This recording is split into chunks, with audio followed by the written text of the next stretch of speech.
जय हिंद दोस्तों।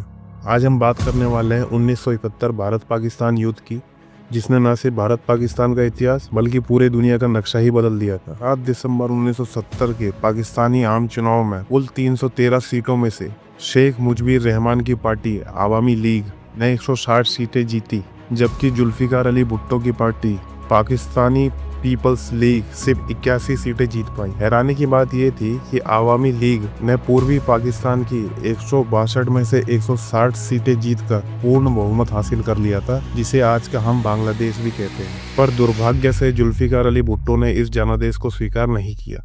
उन्होंने कहा कि जब उनकी पार्टी पश्चिमी पाकिस्तान में जीती है और आवामी लीग पूर्वी पाकिस्तान में जीती है तो दोनों को सरकार मिलकर बनानी चाहिए। इसी राजनीतिक गतिरोध ने एक भयानक मोड़ ले लिया। 25 मार्च 1971 की रात 11:30 बजे पाकिस्तान ने ऑपरेशन सर्च लाइट शुरू कर दिया। इस ऑपरेशन का मुख्य लक्ष्य बंगाली बुद्धिजीवियों, छात्रों और कार्यकर्ताओं को खत्म करना था। अगले कुछ हफ्तों में अनुमानित 3 लाख लोग मारे गए, 2 लाख से ज्यादा महिलाओं के साथ बलात्कार हो गया और 1 करोड़ से अधिक शरणार्थियों ने भारत में शरण ले ली। भारत के सामने अब एक विकट समस्या खड़ी हो गई। उस समय की प्रधानमंत्री श्रीमती इंदिरा गांधी जी ने सेना प्रमुख फील्ड मार्शल जी से पूछा, क्या हम तुरंत युद्ध कर सकते हैं? सैम मानेकशॉ ने साफ मना कर दिया था।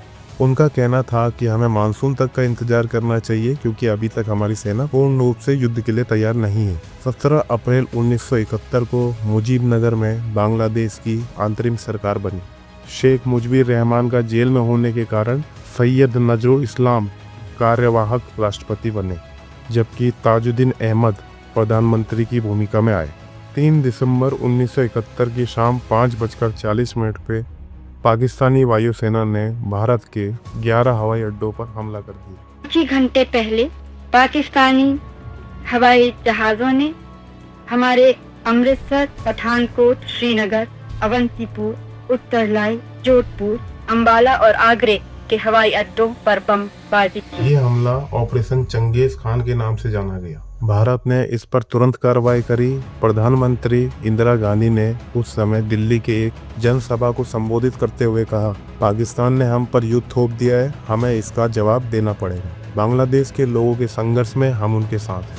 इंदिरा गांधी जी ने संसद में एक ऐतिहासिक भाषण देते हुए कहा, हमने एक निर्णय लिया है, हम बांग्लादेश जनता की मुक्ति के लिए प्रतिबद्ध हैं। ये सिर्फ एक युद्ध नहीं बल्कि मानवता के लिए एक संघर्ष है। भारतीय वायुसेना ने जवाबी हमला करते हुए पाकिस्तान के काफ़ी महत्वपूर्ण ठिकानों को अपना निशाना बनाया। कराची, ओकरा, पेशावर, मसरू, बाकी और 4 अड्डों पे भारतीय वायुसेना ने हमला बोला। पूर्वी मोर्चे पर लेफ्टिनेंट जनरल जगजीत सिंह अरोड़ा के नेतृत्व में भारतीय सेना ने ढाका की ओर बढ़ना शुरू किया। मुक्ति वाहिनी के ट्रेंड सदस्यों ने भारतीय सेना के साथ आगे बढ़ना शुरू किया। उन्होंने पाकिस्तानी सेना की सप्लाई लाइन काटने, पुल को बम से उड़ाने और गोरिल्ला हमलों में महत्वपूर्ण भूमिका निभाई।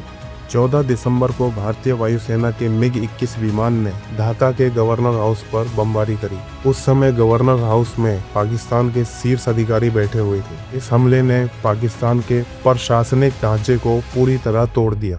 16 दिसंबर 1971 के दोपहर 4:31 पे ढाका के रेसकोर्स मैदान में लेफ्टिनेंट जनरल A.A.K. नियाजी ने लेफ्टिनेंट जनरल जगजीत सिंह अरोड़ा के सामने आत्मसमर्पण किया। 93,000 सैनिकों ने हथियार डाल दिए, जो द्वितीय विश्व युद्ध के बाद का सबसे बड़ा आत्मसमर्पण था।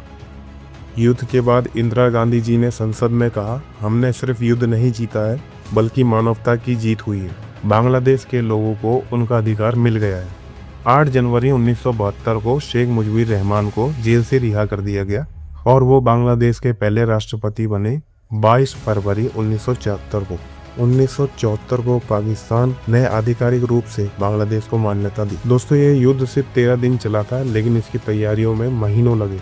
भारत ने न सिर्फ बांग्लादेश के लोगों को ट्रेनिंग दी बल्कि उनकी आज़ादी की लड़ाई में उनका पूरा साथ दिया। इसने न सिर्फ एक नए राष्ट्र को जन्म दिया बल्कि भारत की सेना शक्ति को विश्व पटल पर साबित किया। क्या आपको लगता है कि भारत ने बांग्लादेश के लोगों को ट्रेनिंग देकर सही किया था? कमेंट में अपनी राय जरूर बताएं। और अगर आपको भी अपनी देश की सेना पर गर्व है तो कमेंट में जय हिंद जरूर लिखें। मिलते हैं एक नई वीडियो के साथ।